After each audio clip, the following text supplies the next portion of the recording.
How much stronger have we gotten now with the introduction of Title Update 22?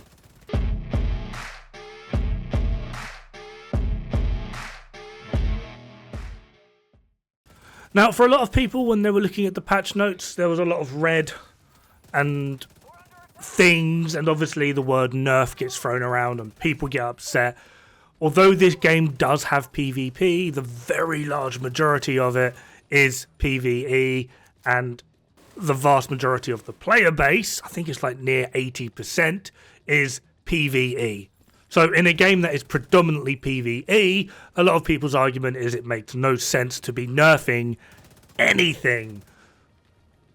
But with TU22 came a lot of nerfs. Now, to actually understand this, and I'm going to very, very, very oversimplify this, and some people just might not get it, but in essence, what has happened is we would equate a build to a certain value, the weapon, and then all of the stats from the gear pieces. Now, just for example, let's say pre-TU22, the weapon was worth 5 points and the build was worth 5 points. 5 plus 5 equals 10, depending on the metric that we're using. 10 would be like the highest you could get. This would be like a build you would consider the meta. What has essentially happened now is the weapon is now worth 6 points, but the build and all the stats are worth 4, or vice versa. We're still hitting that 10. Like, that 10 hasn't changed. It's just the composition of how you would do it kind of has, which in the long run actually isn't a bad thing, especially as well because expertise exists. So even if everything they bring into the game is bad or they nerf everything by a certain margin, we're able to make up for it quite simply with expertise. Now, there is a rather hefty bad point with how they've done this, and that is quite simply using strikers as an example, because strikers was nerfed by 10%, but then some weapons were buffed by 10%. Put them together and you're back to square one. However, if your favourite weapon also received a nerf by 10%, well, now you're doing like 20% less. So it's not exactly the balance that the devs were probably hoping for. Things are a lot more balanced. The gap between a lot of weapons has been closed. ARs went from like a 15% gap to a 10% gap. Rifles went from like a 50% gap and they're down to like a 37% gap. SMGs are a bit of a weird one for them. I think the gap has actually widened, but rather than it being sort of scattered and thrown about all over the place, it's like there's a select group at the top. These are your best SMGs. These are the okay ones. These are the ones to avoid. Whereas previously it was like there's like a 1% difference trickling down the whole way down the list. So you could argue that across the board things are a lot more balanced. To put it simply, their balance is a lot more like they've actively gone in and looked at very specific builds, and I don't just mean strikers, I mean strikers with coyotes and Ubisoft, and they've gone, we'll buff that.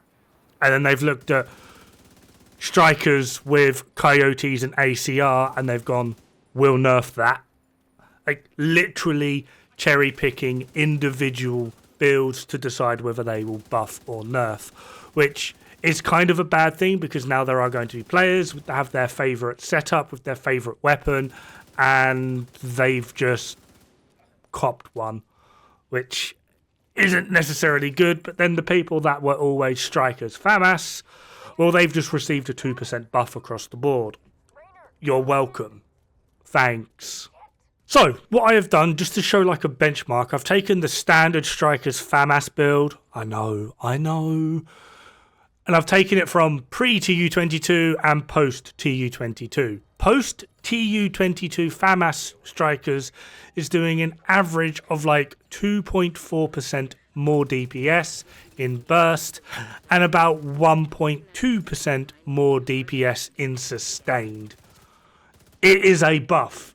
FAMAS strikers theoretically has been buffed, despite the nerf to strikers directly, but when we incorporate one, the buff to the FAMAS in terms of its base damage, even incorporating the nerf to FAMAS's reload, its sustained DPS is still more because 1, the base damage is more, 2, some of the talents killer went from 40% to 70%. This is huge and near enough counteracts the reload already. Now obviously, in order to actually get like a decent benchmark across the entire game, I'd literally have to check every build with every weapon. No, not doing that. That is far too crazy. That's like absolutely mental. But what I can tell you is in terms of DPS, nothing's really changed realistically. The top tier builds are still the top tier builds. The top tier weapons are, some of them has jiggled around a little bit. Depending on the build, you might argue F2000, Honey Badger, or FAMAS. Again, though, depending on the build, you might want to go Chameleon, Eagle Bearer, or Strager. There's going to be a bit more that goes into it. However, the vast majority of it is going to be what do you want to actually play. In terms of tank builds, realistically, they're still completely redundant in the game. Sorry to upset people. And I have an entire video coming out with the state of skill builds soon. Don't worry. But I've already covered ongoing directive. Theoretically, ongoing directive hasn't actually changed. Ideally, to get the most damage out of it, we still want to use perfect glass cannon. The difference is we can now get a normal glass cannon setup DPS out of ongoing directive without actually having to go through the glass part of it, which opens up the opportunity to run things like Coyote's Mask, which in turn ends up being like a 5% DPS increase. Wow. Negotiators has had a substantial buff, but I'm still trying to figure out how to calculate over critical hit damage, which is bizarre. I think I've got it, but I'm double checking it like 90 times just to make sure that I'm not going to put out an absolute idiotic bogus video. But Negotiators is one of these weird sets of where it's really, really good on paper. In practice, it's just annoying. Flat out. And being able to do higher volumes of single target DPS, because, you know, rushers, things like to run up to you and punch you, being able to deal with those guys quicker and easier just ends up overall being a greater performance in your gameplay rather than trying to split your damage amongst. It's just annoying. Umbra is still Umbra, realistically. It hasn't changed. I'm aware there's a weird, crazy fan cult around Umbra, but from a statistical point of view, Umbra is one of the, probably is the worst DPS set. Before someone says True Patriot is more of a support-styled set that is capable of DPS. It's not directly DPS, whereas Umbra is directly DPS. However, Negotiators beats it, and Negotiators is, well, for me, horrible.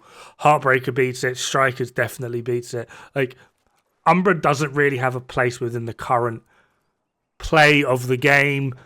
Cue PvP fanboys coming out of nowhere and being like, but my Umbra build, Umbra, Iron Lung. Virtuoso is essentially dead on arrival, which is, you know, a common theme with the devs. Hey, let's just put another pointless fucking set in the game. Dilute that loot pool. That's what we need. Yeah. So yeah, generally speaking, for builds across the board, we have gotten more powerful, technically, but not really by a lot. And a lot of it is actually coming from weapon talents or slight tweaks to the weapons themselves. There are obviously some sets, things like Negotiators and Heartbreaker, that have been directly buffed. Like, they will do more regardless of what it is you are now running. And obviously we have things like, well, just expertise in general, which is constantly ramping up. I'm really hoping we don't go over 30. I'm really hoping we can't go over 30 expertise, or at the very least we can do something else with expertise by the time it gets to 30. I don't know, put innate crit chance on, or crit damage, or headshot, or weapon handling, reload speed, something.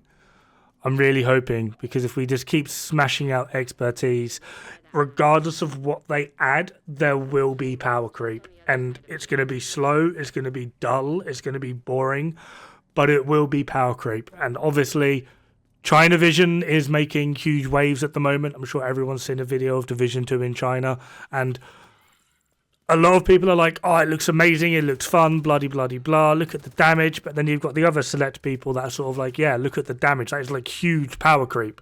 Dude's running an LMG and doing like 50 mil a shot. Bloody, bloody, blah. It's taking some time, but we're going there.